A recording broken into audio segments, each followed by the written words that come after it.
Hello, everyone. I'm Cheldin Barlett Rumor, and this is it. Welcome back to This Is It TV.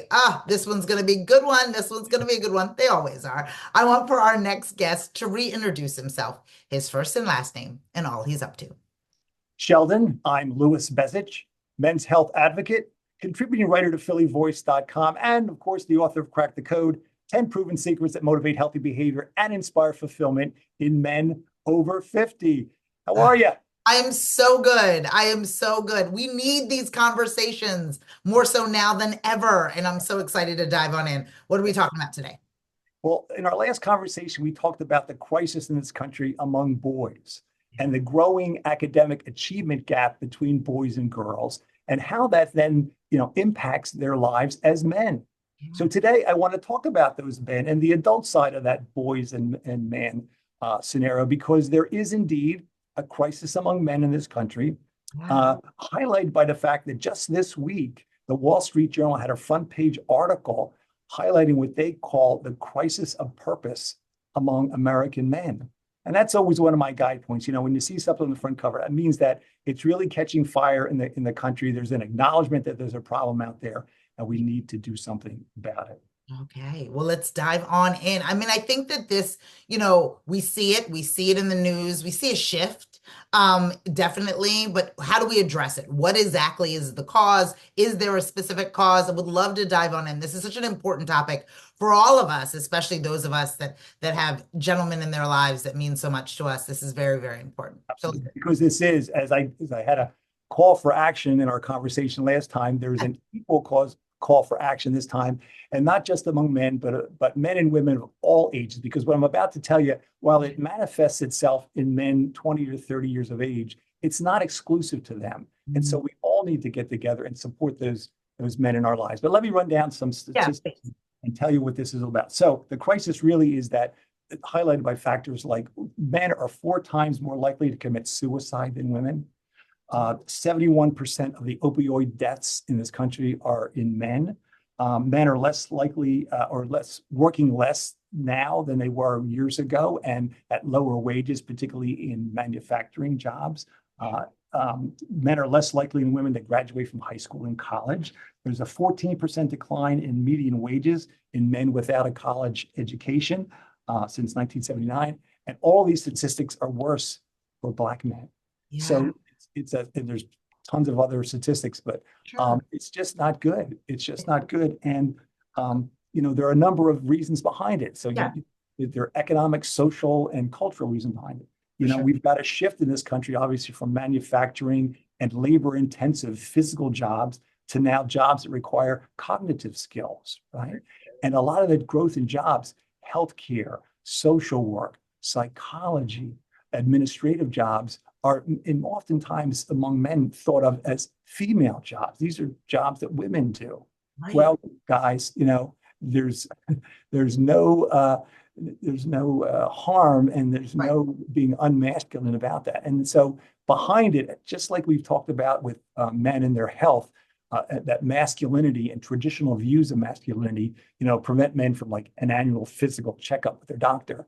It's Right. impacting their employment. It's impacting their pursuit of other jobs, and really their assimilation into a culture these days in a workforce where women are growing in status and are occupying more and more jobs. Yeah, this is a very interesting thing because technology has taken hold of us, and not even necessarily just the phones. It's beyond that. It's the automation, it's all of those scenarios.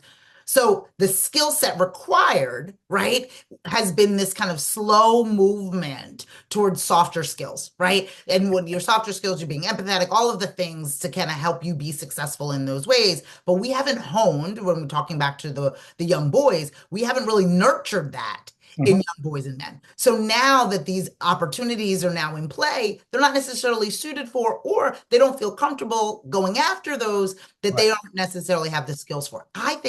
I don't really think that I equated the two. I thought it was just like, what, hey, life's changing, but there's the skill sets required for these more, I guess, affluent jobs are softer than they were in the past.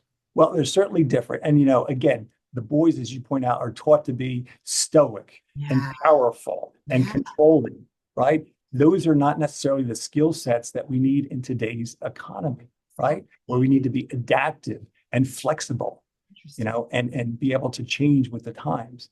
And Yeah. so that's part of what's going on here. Now, the good news is that we are seeing a shift, right? Slowly, it's slow, and it's going to be gradual, but we're seeing a shift to, what some might consider, and the experts would call, hybrid masculinity. I That love it. it's okay to be strong and powerful, but you can still have compassion, sensitivity, and there's other softer skills, as you say, in your life. It's okay, right? And in the past, you and I have spoken about some really big examples, which is in like the National Football League, where we're in the Philadelphia region, so we know that offensive linemen like Lane Johnson, who publicly talked about his struggles with depression, and Brian Dawkins and Malcolm Jenkins, all superstar NFL players who have been public about their struggles with depression and have gotten the support of their teammates and others in those struggles. So it's a small example of, again, changing values, changing social mores and cultures that begin to accept the fact that, guys are not that different in some Yeah. ways from girls and Yeah. women. And we really need to understand that in order to be able to, get the jobs we want and all the other factors that go into this crisis.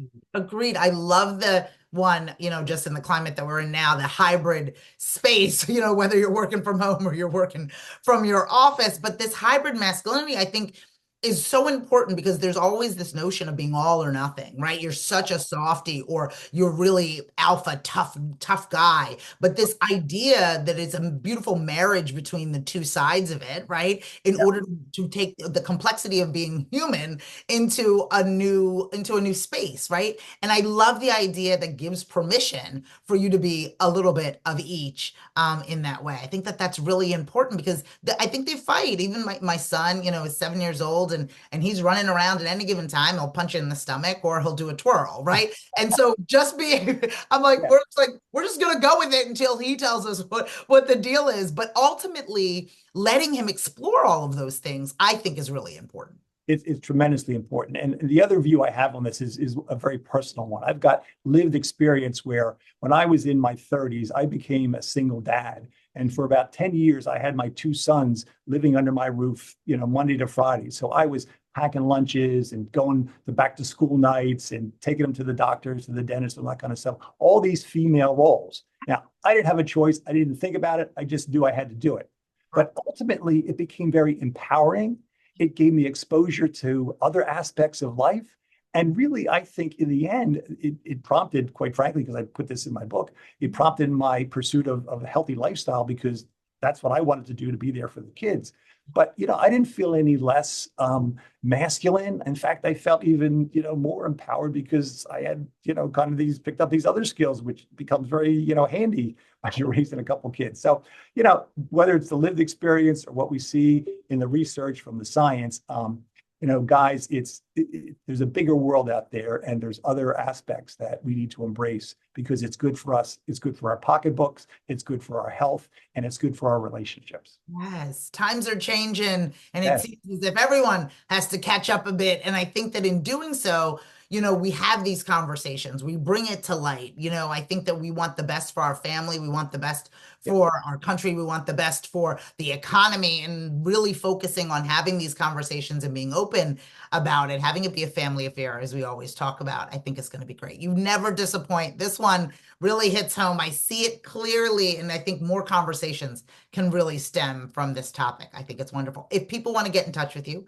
my dear friend, if they want to follow, fan, and like you, where do they find more information? You can certainly get me at Louis Bezich on social media. And of course, on my website, louisbezich.com, you'll find out what's going on in my world and the world of healthy behavior. Oh, we love it. We love it. Please follow, fan, and like my dear friend. You will never be disappointed. From all of us here at This Is It TV, I'm Cheldin Barlett Rumor, and we will see you soon. Take care.